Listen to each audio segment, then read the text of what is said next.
So welcome to the next in the series of Glug Creative Lunch Hours. This is alongside MediaTel Events Future of Media Trading event, so you should be watching that live and enjoying that. The morning's activity has been really interesting so far, I'm sure. I'm saying I'm sure, this is a pre-recorded video, so I will be watching, but it's been brilliant the last 2 weeks for the bits and bobs that they've been doing at MediaTel Events, so we're really happy to be part of that. My name's Pete Bowker. I'm the CEO of Glug Events, and you may or may not have seen some of the stuff we've done previously on these MediaTel event slots, but we are a global creative networking events business. We're normally live events, and we have chapters in about 40 cities all around the world. We're based out of London, and this is our alternative to live events. So welcome everyone to Creative Lunch Hour. I'm delighted to have with me today Orlando Wood and Dan Thwaites. And I'm just going to ask the guys to introduce themselves a little bit. So Orlando, can you tell us a tiny bit about yourself? Absolutely. Hello, everyone. So I work as Chief Innovation Officer for a company called System One, and I work very closely with the IPA and have led their creative effectiveness work streams for Effectiveness Week for the last few years, and wrote this book, Lemon, which came out last year and explains a change in advertising style over the last 15 years that may not be altogether good. So that's me. Fantastic. So Dan, tell us a bit about yourself. Hi, I'm Dan. I'm a strategist. I spent 27 years in agencies across sort of digital, data, creative, media, and innovation. Most of that time as a strategic planner, where my job's been, I guess, finding human insights and using them to achieve commercial objectives. Right now, I'm one of the co-founders of Capuchin. We're a behavioral science practice. We practically apply the science of the human mind to change audience behavior to drive hard commercial results. I've also written a book, but it was about gin. But my colleague Patrick Fagan has written a book called Hooked that he will punch me if I don't promote. So buy that as well as Orlando's. Fantastic. It should be noted that Dan, the reason perhaps he wrote a book about gin is he's also a gin producer, and notably produces some fantastic gins, Jam Jar Gin being one of them, but also, as far as I understand, the most expensive gin in the world, which I think retails at something like $4 grand a bottle. Isn't that right, Dan?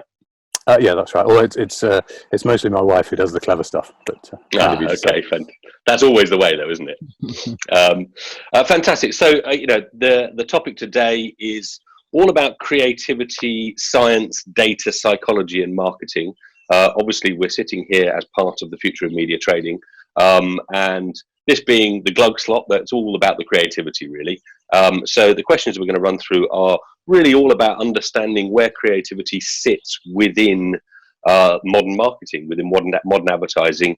So it's a discussion. I've got a handful of questions that I'll ask. I think it's worth noting that my background is that I trained as a sculptor, and I have no formal training in either business or marketing whatsoever. And so I'm very much the dimwit in the room. Dan and Orlando are very much the experts. So they're going to be enlightening me today. So really, but my first question is, how much do the creatives involved in making marketing communication, advertising, TV commercials, radio slots, whatever that is, how much now do they need to know about the new things that are affecting that, the psychology, the application of that, the data, the science behind all this? If I'm an art director at an advertising agency, do I need to understand that? What do you guys think? I think yes, as much as you can. I think in the same way that you would want to understand how the media works. If you're making TV ads, you need to know how video works. If you're making digital ads, you need to know the structure of those. I think it's vital. I think if you look back to some of the classic advertisers like the John Caples, if you looked at how they would work, they would be obsessed with the detail of how things work. They would obsess over the results. So if it was me, absolutely. What do you think, Orlando? Yeah, and I think yes, broadly. However, some of the most fantastic pieces of advertising were created in a time when there was much less data around, and actually too much data leads to paralysis in decision making and a sort of risk aversion. But having said that, I mean, that's perhaps a slightly controversial thing to say for a company, for someone who works for a company that measures advertising. But we do need to draw lessons on a large scale from how people respond to work, and we're understanding more than we ever did about how advertising works. We have more data on how advertising works, how you attract and sustain attention, how you elicit an emotional response, that these things are important for advertising, and yet we seem increasingly to be doing the opposite. That's kind of what I talk about in Lemon to some extent, is that since the digital revolution, since 2006, in fact, I show in the book, advertising has become flatter, more abstract, devitalized, focused on things rather than people, increasingly short sort of cuts rather than the scene unfolding. All of these things which don't attract and sustain attention, which don't elicit an emotional response, and which explain the fall in advertising effectiveness in that period. So, and yet we know more than we ever did. So, we're either not reading it or we're not applying it in the way that we should. It's a lot for someone who's come up through creative training. So, as I said, I went to art school, and I can cast bronze and I can carve stone, and there was a lot to learn just in the craft of making things creatively. Now, obviously, sculpture is a slightly different thing compared to classic advertising creative, but nonetheless, just the craft of wordsmithing, when it comes to copywriters, to add on top of that, to expect people to be scientists, I know that science and creativity to a certain degree are two sides of the same coin, but it's also two sides of the brain. Yeah. And those, it's very difficult, that, isn't it? Trying to get someone who uses their left brain voraciously, or right brain, I can never remember which way around it is, from a creative point of view, to get them to sit logically and work through an understanding of data is a great deal to expect. Mind you, some of these guys get paid a lot of money, so perhaps it's not too much to expect. Well, I think you're right, and we've become very analytical, as I show in the book, in media and in advertising, and bring a sort of only one type of attention to bear on the world, and that's a very narrow and goal orientated type of attention. And we're not sort of, and therefore the work that we're creating is all the things I described, didactic, me at you, rather than showing something, it's sort of telling people what to think and do, lots of words on the screen, and advertising is all starting to look a bit like that, and it doesn't connect so well. And you talk about craft skills. Well, craft skills have, been squeezed out over years, with digital, with the new digital tools available to us, and it's quicker to, time pressures have reduced as a result, increased rather. So time you've got to work on stuff is reduced, and of course it's also led to the global ad, because digitization enables you to do standard things in a standard way. Reduce costs, increase efficiency, but actually the global ad can't draw on many of the cultural nuances and cues and humor that makes advertising connect with people. And so an ad that works everywhere is not an ad, is likely to be an ad that works nowhere particularly well. Yeah. So everything feels like it's been through this same kind of wind tunnel, and all the cars coming out the other end are looking the same, and it's and that's part of the problem we've got, and the craft skills, they need to be cherished and brought back, as best we can. Would you concur with that, Dan? I mean, you were involved not just as a strategist, but also running, creative agencies in your previous career, dealing with creatives in house. Did you find that? Do you think craft is diminishing? The pressure of learning more about the data, is that something that you came up against? I think it is. It's inevitably harder. It's a bit of a cliche, but the world has changed. If you look back to the golden age of great 80s ads that well, I think Orlando's a little bit younger than me, but he and I were chatting about, they became part of the lexicon. I bet he drinks Carling Black Label, all that sort of thing. And there weren't that many other stimuli around. Whereas if you look now, memes is a great example. They're so layered and nuanced. I went to a talk the other day where someone was talking about how the world has changed from people sort of communicating in prose with sort of long narrative and bits and pieces to being more poetic, little nuances packed full of meaning. And I think if you look at what most people are exposed to day to day, memes being a great example, there are so many little packs of meaning and things to engage with. That's a big competitive set to come up against, and I agree. I think craft is vital. I think we see a lot of the craft in some of those memes that are produced. A lot of them aren't produced by professionals. They're produced by people who love it, and they're passionate, and they're really fascinated by what they're doing. And I think that's the craft that we need to get back to.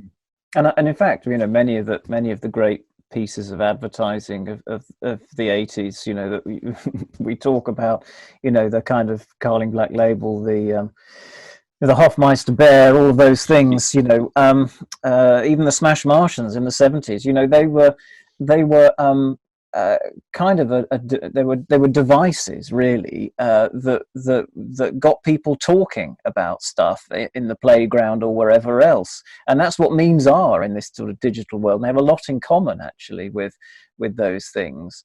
And finding, what memes do, I think, very, very nicely, is they often find new in the familiar. They're a parody or a pastiche of something, and then as Lemon shows, that kind of referencing of other things has disappeared in advertising pretty much over the last. Yeah, 50 years. It's very full of mirrors, and it's self-referential.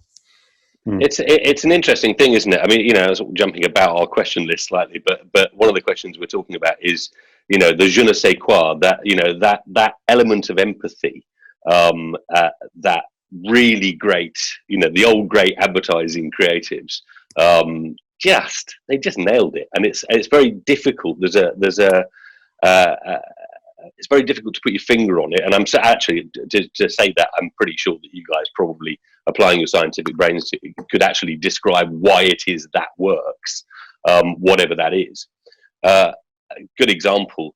I dealt with a character animation company quite a few years ago, and they used to test, this is a long time ago, they used to test new characters because they had a greeting card company.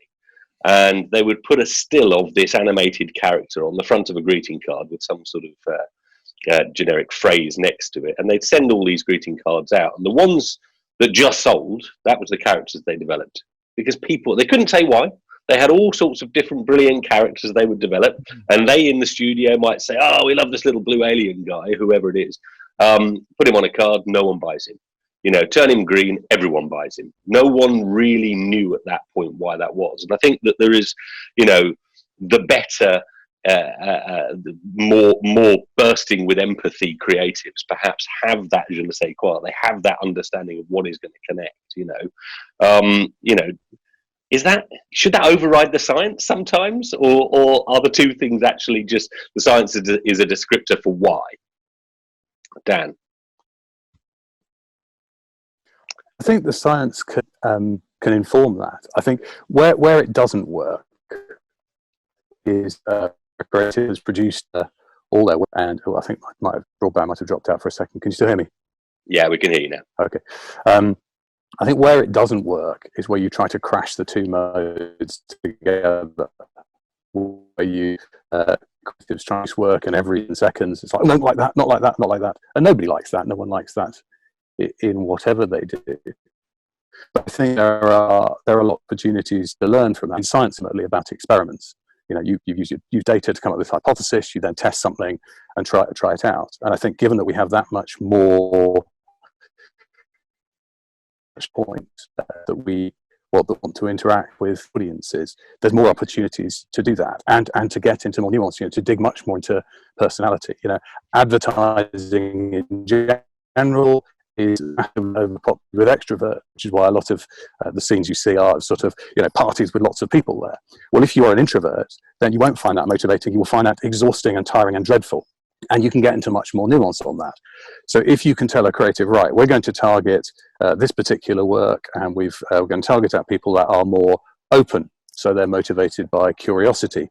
So we're going to try to get them to, we might use a commitment bias, whereby if they partake and find the answer themselves, they're more likely to use that. So perhaps a puzzle or a metaphor. Now, if you use that as a stimulus and then let the creatives come up with ideas, I think you create lots of little petri dishes of opportunities for creatives to work. And I think, that's definitely the direction I see it going. Yeah, I can understand that. A question for you, Orlando.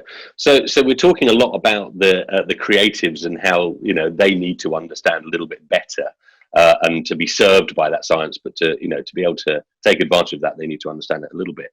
The question then is, if you flip that, the science guys, the people who really do understand the data, really know how to manipulate that, really get into the nuance of the sort of thing that Dan's talking about, do they then also need to be directors or art directors? Do you need to bring, if you're shooting a new commercial and you're talking about this stuff, do you need to put these guys on set to give direction? I mean, is that a terrifying notion that they say?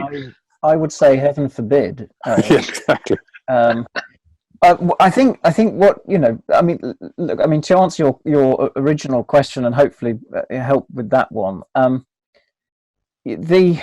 think that science and good science and intuition, might go hand in hand. And in fact, the problem with science is it tends to be rather reductionist. I mean, it's a wonderful thing, but it likes to break things down into smaller and smaller parts, and to use those, heuristics and biases, for instance, breaking these behaviors down into smaller things, categorizing them, so that we can use them to manipulate the world. And that's how science tends to work. It breaks things down to smaller parts, and so that it can manipulate the world and change things for good, we hope. But I think you also need a kind of holistic understanding of how people interact with the world and the attention they bring to bear on it. And then, there are 5 types of attention that psychologists sort of broadly agree on. And 4 of these are dealt with by the right brain. You mentioned the 2 halves of the brain earlier. It's been dismissed, quite rightly that, the left and the right brain might do different things, but it turns out they do have different ways of looking at the world, different things interest them, different priorities. And so the left brain is very interested in very narrow and goal-orientated, bringing that kind of attention to bear on the world, breaking things up into smaller parts, abstracting them. It's very interested in very linear cause and effect. You do this, it will result in this. It sort of has no sense of nuance or ambiguity, or the indistinct is a terrible thing. It can't bear any of that. And it focuses on language, and it sees the world in a very rhythmic way, signs and symbols. These are all sorts of things that the left brain sort of prioritizes. This is work from Ian McGilchrist, a brilliant scientist who's written the book The Master and His Emissary, by the way, 30 years of research on the brain and how attention lateralizes. And then the right brain is responsible for the other 4. It's broad and vigilant in its attention. It can understand that it's open to novelty and contradiction, so it can hold 2 opposing thoughts in its mind at the same time and believe both to be true, which means it understands metaphor, it understands humor, and it understands it gives us our sense of lived time, a scene unfolding. It helps us to understand and appreciate music. All of these things are what will attract the attention and sustain the attention of the right brain. And the right brain is interested in, it's alert and vigilant. It's what gives us our sense of, alertness, sustained attention, divided attention. These are all things of the right brain. So if we want to attract and sustain attention and elicit an emotional response, a connection in people, we need to do things that will appeal to the right brain. And that means characters, monsters, creatures. It means things that are slightly unusual, that are out of the out of the obvious, out of the slightly extraordinary. These are things that will attract and sustain attention, not just on television where it's important, but online where it's imperative.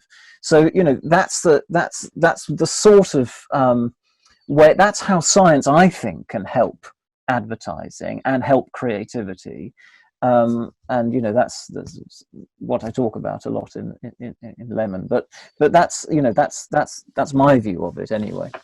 Is there a particular side of the brain that triggers the buy now button? If you're talking about appealing to the right brain with monsters, is that going to make me purchase something more readily? Yes, I mean, what it will do is, I suppose I'm talking. It really applies to all advertising. If you want to attract and sustain attention, it's particularly true of brand building advertising that will raise the salience of your brand, amongst the population, and make it the obvious choice. And emotion's an important component of that, because it prioritizes one brand, and it deprioritizes others. It makes them less salient, and that's why it's important in brand building work. But it's also important in sort of short-term response. Emotion's important in short-term response for attracting attention and signaling the brand. Appealing to those people who are immediately in the market for that kind of product right now. I mean, it's also fair to say that the left brain is sort of desires. It's all about desire and wanting, and the right brain is more about longing and yearning. It's more people-focused, people-centric. The left brain is about things. But things, unless you're in the market for that product right now, intrinsically less interesting and less likely to attract attention than people and characters, animals, and so on. Wow, lots of science. Well, I mean, there is, but I think it requires a holistic, sort of way of looking at the brain and how it attends to the world. Personally, anyway, that's how I feel, because the biases and heuristics, which I've spent a lot of time looking at, of course. It does take, which is more important than the other, which one's going to override the other. Is it the scarcity heuristic here, or is it I don't know, the whatever else here. I mean, they can be useful, and they can be useful starting points for an idea, I think. But when it comes to the aesthetics of the creative, how it looks, how it sounds, whether it attracts attention, there's another way of looking at the world too, and I think that that's what I'm trying to hint at. Dan, with a lot of what you do with Capuchin, and you've told me on several occasions some of the really exciting things that you do. I can't say I've always particularly understood it, but you are dealing with a lot of these same sort of factors. Are you, as you take that into the creative world, then are you getting pushback, or people, is it intuitive? Are you explaining things that actually intuitively the creative, crafters understand, and they go, oh yeah, okay, right, yeah, I didn't know why it was like that, but now you tell me that makes sense. I mean, ultimately, the creatives have to create, so we don't do that, and I think the reality of it is it's actually quite messy. For every ad that you say it works because of this, you'll be able to find an ad that scientifically does exactly the same things, but it doesn't work. It's a bit like analyzing all the Star Wars films and saying of the latest ones, The Force Awakens is better because it has more red in it. You can always find stuff to do, and ultimately it lives or dies by the reaction it has with another human, who are predictable to some extent and unpredictable to others. And it is messy. So what we do is give the scientific basis for coming up with a number of different directions to solve a problem, which you then can put out there and test in the real world. Now, obviously, for some treatments, it's easier. So if you're doing Facebook ads, it's easier to produce and test those than it is to test a big 30, 60 second. You can obviously test it, but then if you have to redo it, that can be a challenge. What we've always found is it's that combination of the two things that works better. In fact, in a project, we did exactly that test. So took a piece of film, analysed it purely scientifically. So there was one version which was done without any science, one version that was literally pure science. So take those exact directions, give it to an editor, and do exactly what it said. And then one where we took those directions but gave it as input to a talented director, and when she'd worked with it, oddly, that was the one that worked the best. So I think for all the science, there's that old thing, isn't there? You can be right, or you can get the result you want. And if you walk in there to creatives and start telling them that you know exactly how to do everything you do, and listen to me and shut up, no, and then to the horrific image that you gave us earlier of the scientists on set, tapping the director on the shoulder, advising on the light. It's just a car crash, isn't it? Absolutely, I totally agree. And so I think I think we should absorb the science, and what it has to tell us, but kind of use it as a starting point, or a kind of, well, this is what we know about in general terms is this, so perhaps we might want to try it this way, or that, not be prescriptive, not let the science prescribe the kind of answer, but inform and hopefully inspire the director. I had written a little note, a little question about artificial intelligence and creativity. This sort of neatly segues into that. I was reading while I was doing a little bit of research for this, reading an old article that I'd read previously from the Drum about the artificial intelligence that created a Lexus commercial, scripted a Lexus commercial. I think it was in 2018. And the Drum link says, Lexus reveals ad created AI IT gimmick. No, will it win any awards? Probably not. Read like that, it makes no sense. But basically what they're saying was, gimmick, yes. Will it win awards? No. But the question that's missed is, will it sell any cars?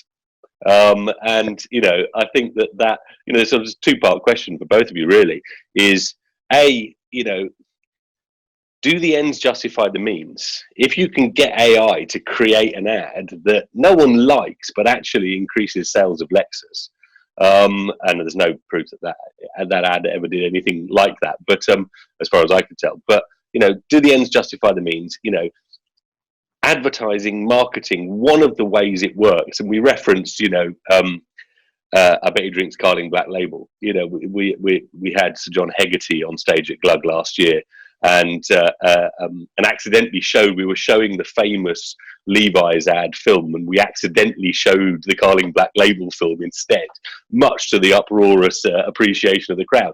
The entertainment factor, of that whole thing, I'm sure does a great deal in terms of creating empathy in science and, and all of that sort of stuff. But, there's a function there for advertising, isn't there?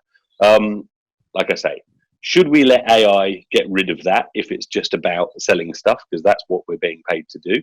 And then the second part of the question really is, are there any creatives of any age? I think we're all pretty safe. Well, perhaps not you, Orlando, but Dan and I perhaps I'm so young. So that's just extraordinarily young looking, perhaps. But should Gen Z creatives be concerned for their jobs? Is AI going to replace them in their careers? People are at the start of their careers right now. What do you think, Dan? I think you should only be worried if you're closed-minded. There's a great book by Jack Foster on how to get ideas. That said, an idea is just two things that haven't been put together before in a way that's new. And what he says is get more inputs. And I think if AI can give you more inputs, that's great. AI has some inherent and well-documented dangers around bias, not the psychological sort, the statistical sort, which it only produces what it's seen before. And the objective, as we said, is advertising is a commercial endeavor. Yes, it's creative, and yes, there are entertainment elements sometimes, but ultimately our job is to get a result and appeal to people. If everybody's doing the same thing because AI has optimized the perfect ad, and we see this particularly in the social and digital space, where an optimized ad, best practice, and everything looks the same. So then you have to spend more on your media because you're not getting any cut through. Therefore, by doing something different, you can get that cut through. And if everyone else is using AI and you don't, then you can. And I think that's the answer. It's yes, technology can help you, science can help you, but ultimately we're talking to humans. So adding a human coming up with ideas will always be better, I think, than a machine alone. A question for you, Orlando. This is a segment within a whole thing about media trading, and the media companies, obviously phenomenally important. As far as I understand, came out of the creative agencies 3-4 decades ago. They were all in-house, and then they separated themselves out, pretty much on the basis of it being a scientific activity, not a creative activity. The planning and the buying of media. That's sort of come full circle. There's a buddy of mine who was de facto creative director, although I think he was called head of innovation at Mindshare, one of the world's biggest media companies. And they started producing this about 10 years ago, creative. So, one example was that for a client of theirs, I think it was TK Maxx, they produced a TV show that aired on Channel 4, that sort of tween-age Saturday morning segment. It was called Frock Yourself. And it was with Alexa Chung, and it was kind of young and vibrant and really exciting. And it was Alexa Chung and another presenter whose name I can't remember, charging around, buying cheap clothes and showing how, you could really do these great things. Now, that was motivated, as far as I understand, by the ultimate client who paid for the production of this TV show, wanting to drive a certain customer base through their stores and increase sales. And as far as I understand, it was very effective, apart from I believe it was very effective driving the customer through. Then they got that slightly wrong. Those customers didn't spend any money. But nonetheless, you put creativity into the hands of the media companies, and you step that outside of creative agencies. Is that a good thing? Is that a bad thing? Does it matter?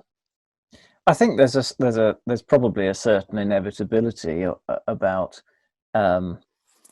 media and creative coming back together in some way, because when you've got funny, isn't it, how since the late 80s, when that happened, a lot of the money seems to have gone away from the creative bit towards the media side of things, and there's more emphasis today on the pipe work than there is on the work itself, and that's something I'm trying to rectify, and talking about the work, and how it connects with people. I think as there's been quite a lot of media agencies very interested in the work that I'm doing, and I think rightly so, because talking to Ubiquity, for instance, that I've been talking to them recently about their sort of reach curves and GRP reach curves, and basically every brand sits on top of the other. The only way to kind of make your work any better or more effective, it seems, is through the creative itself.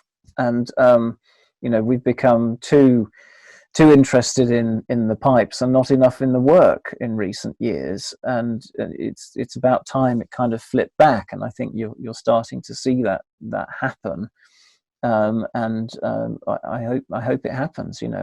I hate the word content, because it sort of makes you think that it's the stuff that's on the outside, the tubes, that are important, and then we just flush this content through the middle. It's the work, it's the stuff that makes, that is the most important thing, and we've got to refocus on it. Ideas about the thing have become more important than the thing itself, as often happens in left brain dominant periods, and it's the tools and the things which people have been talking about. It's the work and how it connects with people that matters. So Dan, what do you think? Should we be going back to the old model of proper full service agency that does everything from media, strategy, planning, concept, creative production, delivery, and everything else? If you're going to advise a young creative, should they be heading into a media company and encouraging them to become the new version of that full service? That's a good question. I suppose I think of it like this, to sort of build on Orlando's point, and perhaps take a slightly different angle.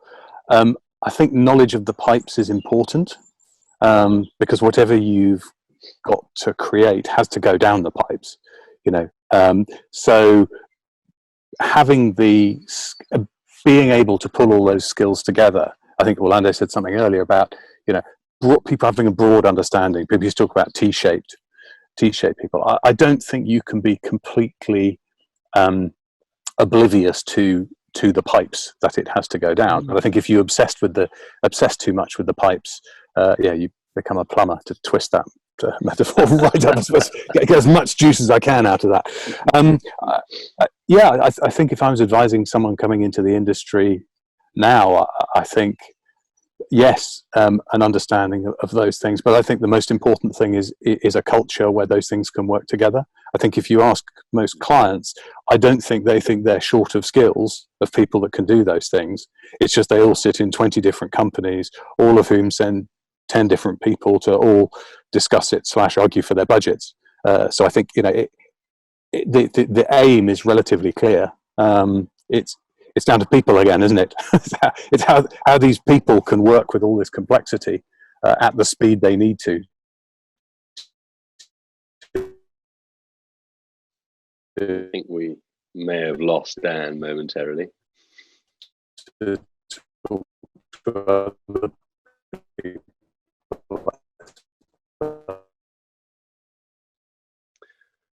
Dan, can you hear us? Orlando, can you still hear us? I can. I'm speaking. Can you hear me, Pete? Yeah. Oh no, I think we had a glitch in the system there. I think we lost the tail end of what Dan had to say and the start of what you had to say there, Orlando. I'm not sure. I was just agreeing with Dan. I think that you need Tremendous. You need an understanding of both the work and where it appears, in those contexts, and you kind of it's not one or the other, you both, and but I think there's been too much focus on the pipe work and not enough on the work, and I think we're going to rectify that in the next few years. So I think it's an understanding of both, and because that's how in the olden days, the Economist ad. You remember on the side of the bus, for people in high places. That's a perfect example of how the media and the message or the ad work together. And in the olden days, you used to be able to just speak to the media chap and the creative, and then say, well, how can we make this work? Well, terrific. It's understanding both together that is the way it should be, not one or the other. Agreed. So listen, fellas, thank you so much for your time today. We're out of time right now.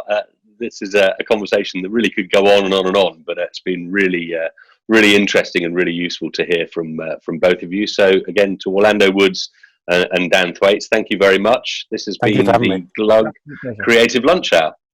All the best. Thank you. Bye-bye. Bye.